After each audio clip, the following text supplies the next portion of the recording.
What's up, you guys? Finally gonna do a running video. I know I've done a couple of the Stanley Cup playoffs, obviously, running it. This is for the Bolt Run.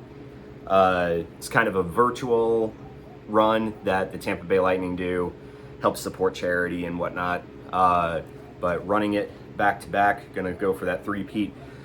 Anyways, wanted to kind of get a full review video in on the Saucony Ride 15s. I have put 50 miles in these shoes rather quickly, honestly. That should tell you really what I think of this shoe right off the bat. Before we get into it, guys, if you guys wouldn't mind, please clicking that like and subscribe button. Also click the bell for notifications on when new content drops. And again, if you like this video, at the end of the video, please give this a big thumbs up. It just really helps the YouTube algorithms have us reach out to a broader audience. And of course, my reviews come from the opinion of a heavier runner. I myself weigh about 98 kilograms or 220 pounds, give or take how I've been doing that week. But anyways, we'll kind of jump into it. Wanted to kind of give you some updates real quick.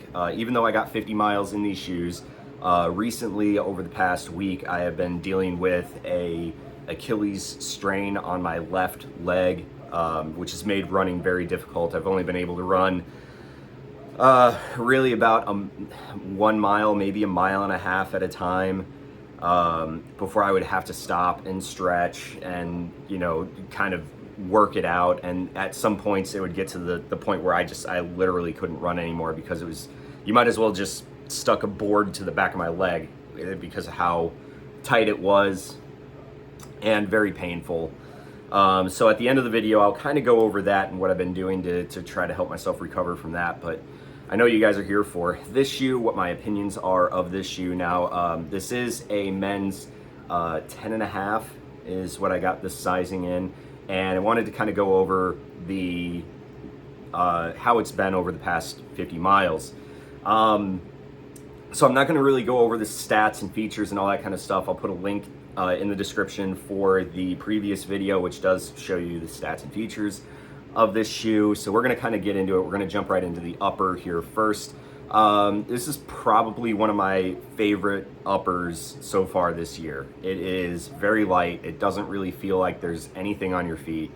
It's super, super comfortable. It's very breathable, and especially here in Florida, where you don't have to do any workout. You can just step outside and it's immediately sweat. This has been a really awesome shoe. It's been pretty breathable, even with the Florida heat, where it almost doesn't matter what shoe you run in, everything's going to be hot. The toe box area has been my absolute favorite because it's wide, it's accommodating, it's got plenty of volume to it, so you can move your toes around, you can splay your toes out just a little bit. It's been just absolutely super comfortable as far as the toe box is concerned. Now the tongue area, also very comfortable. It's a daily trainer, and I have to kind of keep myself reminded of that this is a daily trainer, because to me, the tongue does get a little hot. It becomes like a sponge. It absorbs sweat a lot. So to me, I would love to see maybe the padding just be up closer to the top of the eyelet chain rather than the bottom. I'd love to see more of this breathable mesh kind of at the bottom of the eyelet chain. I get why they did it, because comfort, daily trainer, you're going to use this for a lot of miles, especially in the category that this shoe kind of fits in. You're going to use this shoe for a lot of mileage, so you want to have that comfort over the top of your foot. You don't want to feel like the laces are kind of cutting into the top of your foot, hurting or straining those tendons. So I can see why they did it, but to me, I would just, I feel like with how wide and how flat these laces are, I really feel like you almost don't need it. If they're flat and laid down across the top of your foot properly, you shouldn't notice them being there at all. So to me, that's the only area that I would really knock the shoe on, is I think the tongue is just a little bit too much padding, particularly at the bottom of this eyelet chain. But the padding overall is nice. It's not overly padded. There's daily trainers out there that have a lot more padding than this. I'm looking at the Nike Pegasus 38s, 38s. To be one of them. And this one, not as much padding, but it's still a pretty padded tongue. It's still very comfortable after 50 miles. The heel collar around here, again, very nicely padded heel collar. It's not too much, not too little. It's perfect for a daily trainer because it's a shoe that if you're gonna put on to do anywhere from 60 to 70% of your mileage, this is definitely gonna be the shoe that's gonna work out for you because it's gonna give you that comfort, but it's not gonna be too much. It's not gonna be super plush. Not like the Saucony Triumph, but it's still gonna give you, a really nice padding around the heel collar. And it also has a really nice heel counter in here. I've never had a problem with any heel lift. There's probably multiple reasons for it. One, it's really nice heel cup back here, so it really kind of locks your heel in really well. It's a very stout heel counter, as you can see. There's no movement here, and the structure is pretty solid structure all around this heel counter, which is really nice. So if you're looking for just that little bit, and I'm talking about just a very hint of stability, you get that right in here. A little bit of stability right in that heel area here. Which does a really, really fantastic job locking your foot in. You also have these lace tab or lace loop, whatever tab type system that kind of attaches all the way down here at the bottom, the base of the shoe, which I really think has helped lock the heel in very well. Also providing a nice light lockdown over the midfoot. But it's not intrusive. Like, it doesn't feel like it's cutting into your foot or like at the base of your foot where it might feel like it's pulling on the base of your foot. It never feels like that at all. It's very, very nice. It's very comfortable. And like I said, just provides a really good lockdown. Never really had to use the pull tab back here. It's got this elastic pull tab. I haven't had to use that, which is, it's a good thing. My foot just slips in really well. One of the things that I do like about this shoe is the inside of it, this right here. The insole that's in this shoe is absolutely awesome. Saucony, if you guys want to sell just these insoles, I would say sell them for about 40 bucks a pair. You guys will make a fortune off of this. So this insole is made out of Power Run Plus, which is the same midsole material that they use in the Triumph, the Hurricane, and the Freedom. And it is kind of a, it's almost like Adidas Boost type material. So it's really bouncy, it's really squishy, it's super comfortable. It's relatively thick midsole foam, but it doesn't break down, it doesn't become flat. It's actually a very, very comfortable midsole foam. And they put it in an insole in the shoe, which makes the shoe really awesome. That's part of the reason why it's so super comfortable even after 50 miles in this shoe. It's really, really a fancy, because a lot of times, I don't think I have it sitting out here, but a lot of times midsole insoles kind of flatten out. I have that problem with a lot of Asics, unless it's an Ortholite. A lot of my Asics insoles just, they're flattened within the first 30 miles, and that's partially because I'm just a heavier runner. But the foam in that just doesn't hold up. This holding up really well. I would love to stick this in all of my shoes. To be honest, it's really that good of an insole. But that's just part of it. So we're gonna go to the midsole foam here, which is that Power Run midsole foam. I got a lot to talk about on this Power Run midsole foam because it's broken in really well. It is a lot softer than when I first pulled it out of the box. But is it a soft midsole foam still? No, but I'll explain why. I'll explain some of the stuff as to where I feel like this shoe could really be used. But the midsole foam is not exactly a soft midsole foam. It's still on the firmer side. I definitely compare it to not quite Light Strike, because Light Strike is pretty firm all the time. Maybe a little bit of a firmer version of Nike React, which still is pretty soft even on its firmer version. So like the Nike React, and I'm gonna say in the React Miler here, I'd say it kind of feels very similar to the React Miler midsole foam. So playing around with the formulation, I think Saucony did hit on something. They definitely softened it up, and it's gonna make it work for a lot of other runners. Now for me, This midsole feels great at daily training paces, kind of your 5, 6 out of 10 effort. Your easy paces, so your 3 or 4 effort, it works really well. Getting up in those like higher, faster paces though, when you're starting to put in, you know, say like a tempo effort or what's it called? Like your 5K, maybe 10K race pace effort, you know, where you're doing fast turnovers. For me as a heavier runner, it kind of feels like you almost squish into the foam a little bit too much, and it doesn't have that like pop, that energy return like you get out of like, say, the Asics Nova Blast Flight Foam Blast midsole foam. Because Flight Foam Blast, it's like, you know, it's bouncy, and even on a heavier person, it's pretty bouncy.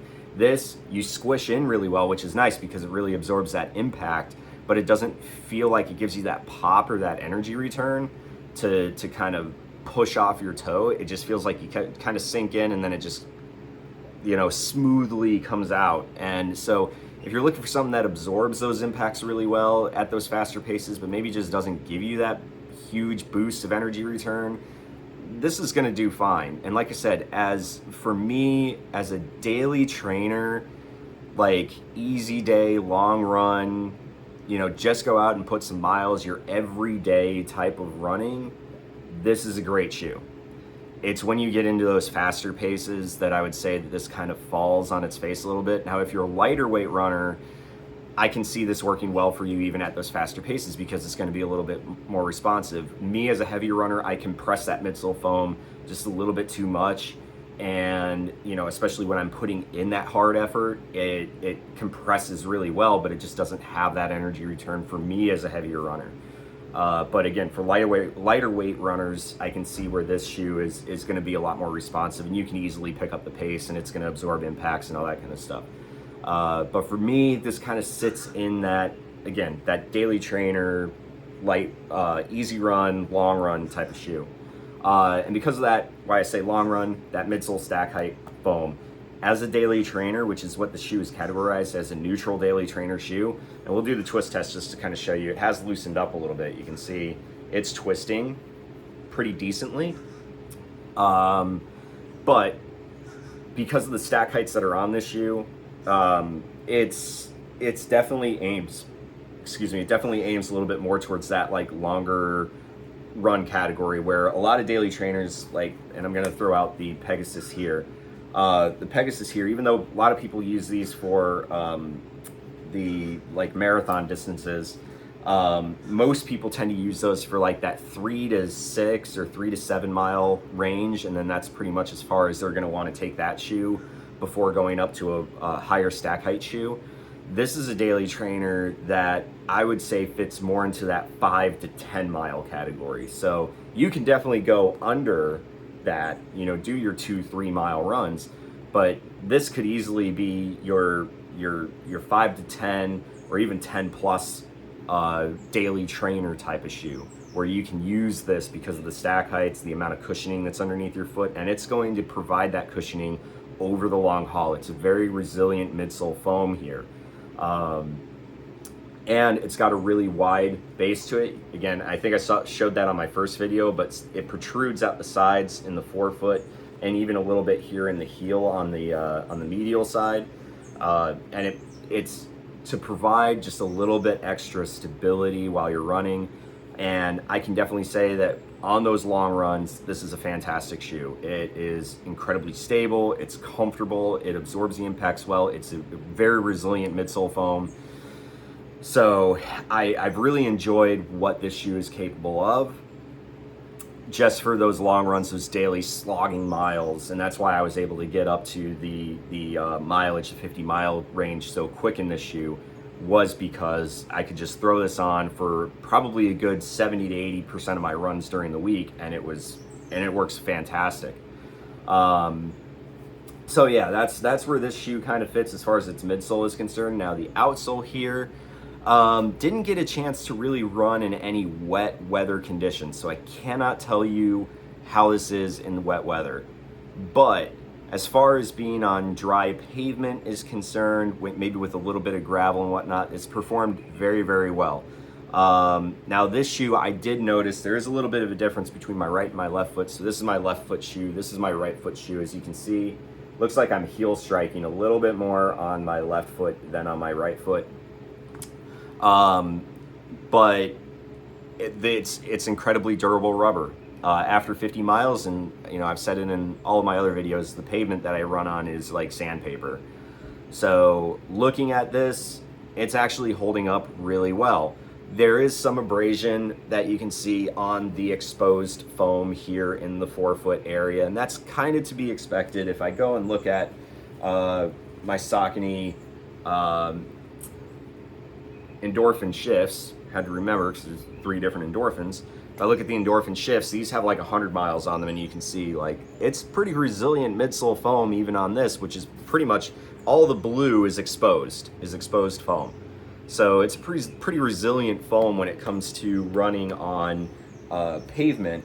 So 100 miles on those shoes, you got 50 on these, and it's holding up really well. I can see this lasting a pretty long time. I'd go 450 miles. Maybe for a heavier runner like me on the pavement that I'm on, probably going to be a little bit less, probably going to be about 350 miles, but that's still really good for a person like me. But the grip, even with the gravelly type of situations that I ran in, not a problem. That decoupled groove, do I feel a difference with that decoupled groove? Hard to tell, just because of the way that this midsole foam is just firmer than most of the other midsole foams, but it feels really good. And this little pocket right here, I really feel like this little pocket that you see right here, which is right underneath the ball of my foot, has actually helped a little bit, because for a while there I was having some problems with some sort of tendonitis or whatever that's underneath the ball of my foot, and this absorbed the impacts really well. I wasn't having any problems with the foot at all on both feet. So it kind of helped me recover from that, but unfortunately, because of some of the other running that I've done, I've pulled that tendon in my Achilles. So overall, very happy with the shoe. Is it worth it? Yes, I think $140 for this shoe, brand new on Saucony's website, I think is absolutely worth it, especially with how versatile this shoe really is. If you're looking for a shoe that can just get your long runs in, your daily miles, all that kind of stuff, I definitely consider this shoe quite heavily over some of the other daily trainers that are out on the market. If you're looking for something that's a little bit softer, a little bit bouncier, I'd probably go with the Asics Nova Blast, or Nova Blast 2, like here. If you're looking for something that's maybe got a little bit more pop, maybe a little bit more versatility, I definitely go with the Nike Pegasus 38 or the Pegasus 39 that came out, just because those air zoom units are going to provide just a little bit extra pop to it. But otherwise, I think this is a really, really good shoe. I would definitely, this is my first time ever running in the Ride series, and I'm very happy that I finally got the opportunity to. It's a really fantastic shoe. So overall, I'm gonna give this shoe an A-. If I had to do kind of a grade on this, I'd go an A-, because there are some areas that I think could be a little bit better, but overall, A-. Definitely a shoe that I would pick up if I were you. Go test it out at your local running shoe store. Make sure you get a gait cycle test done, because if you do overpronate or you need some stability support, they have the Saucony Guide 15, which is the same shoe but with a little bit of stability elements added to the shoe. So I would definitely look at that, but definitely go get a gait cycle test done. Go to your local running shoe store, give these shoes a try. I think you're not going to be disappointed with these shoes. They are just fantastic. So I wanted to share this last little bit of updates for you guys, because I mentioned about my Achilles tendon or whatever just really giving me some problems on my left leg. So I was doing some fartlek workouts, and on the run, I kind of felt this pull a little bit, but because I was at a faster effort at the time, it maybe didn't feel like much. Maybe I just, I thought I'd just hit the ground wrong or whatever. But when I finally backed off into my easy effort is when it really just kind of came and locked in, and I couldn't really move my foot. It just became super stiff. So ever since then, it's been really difficult for me to continue running at this current moment.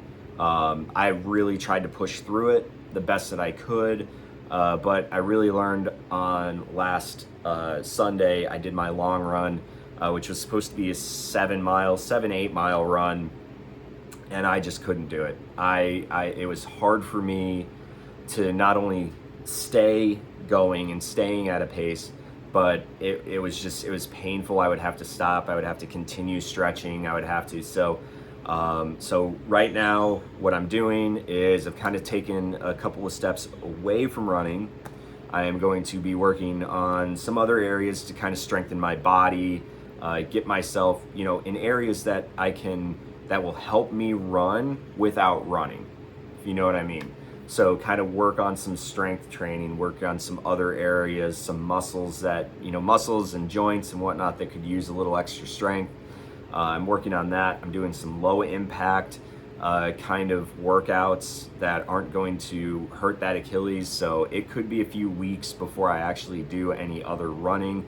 It's unfortunate because I have so many other shoes and videos that I really want to put out to you guys. But it is what it is. There's nothing I can do about it. You just have to trust the process and just keep moving forward, and you rebuild. That's the one thing about running is you just consistently sometimes have to rebuild, and usually after you go through a training block, you really want to kind of take a break, take a step back from running. You put in 14, 15, 16 weeks of training, sometimes up to 20 weeks of training, getting yourself up to, that half marathon, that full marathon, whatever you guys are trying to do. And so you need to kind of take a step back from running and allow your body to rest, allow your body to recover, and then come back and basically rebuild. And we do this so many times over and over again that is what I'm kind of doing right now. So, but I will say that I focus a lot just on running. So I would focus on speed workouts and efforts and whatnot. And now I'm kind of taking a step back and saying, you know what, let's focus on some of the strength. Let's strengthen those muscles without actually just running on them. Let's build some muscle mass. Let's do some things that are going to help my hips, my knees, my calves, my feet, to build some strength. So that's kind of where I'm at right now. I think it's going to be a few weeks before I actually get back to doing any type of running. So we'll just see how the next few weeks go. I just want to try to recover from this. So I appreciate the support, you guys. We'll have some more videos coming up in a little bit. Motivation videos maybe for a little while until I can recover from this injury. It happens. And we'll see how everything goes from there. So thank you guys again for watching. Again, if you haven't done so already, please click the subscribe button, bell for notifications, give this video a thumbs up if you liked it. And as always, guys, enjoy the run. Go Bolts.